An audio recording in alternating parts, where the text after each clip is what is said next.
A Day on the Focus. Hey everyone, and welcome back to A Day on the Focus.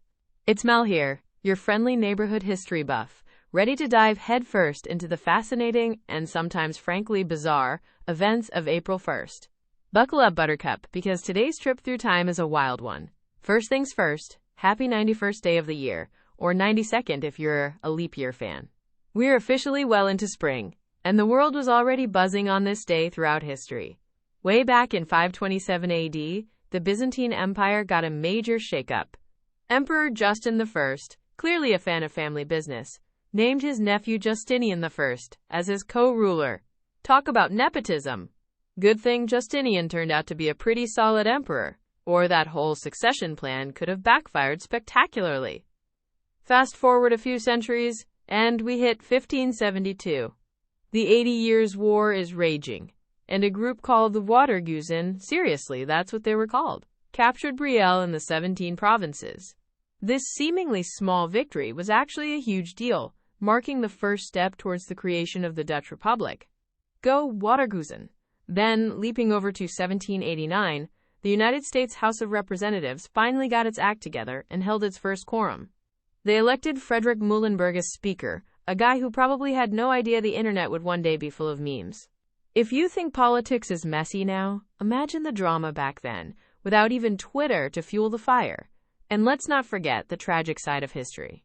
In 1873, the SS Atlantic sank off Nova Scotia, a disaster that claimed 547 lives. That's a sobering reminder of the dangers of the sea, even in the supposedly more advanced 19th century.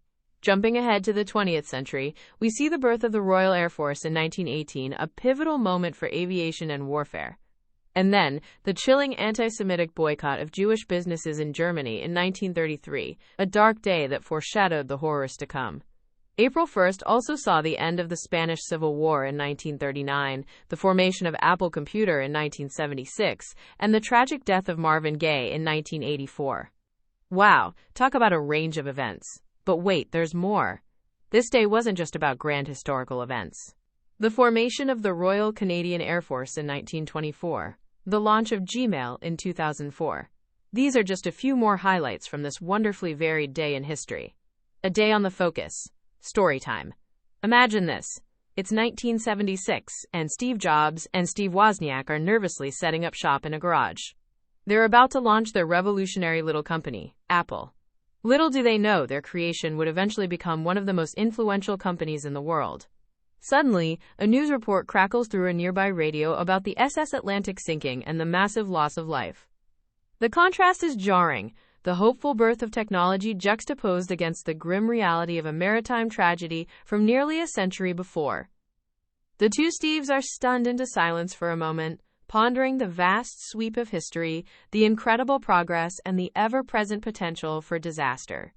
This small moment, in this humble garage, serves as a tiny reminder that even amidst innovation and progress, the past holds invaluable lessons, both glorious and tragic. The success that follows for Apple would be tinged with this remembrance, a silent nod to the weight and flow of history itself. And that, my friends, is what makes history so compelling. So keep your eyes open, because history is never just in the past, it's always happening. That's all for today's A Day on the Focus. Tune in tomorrow for more historical happenings.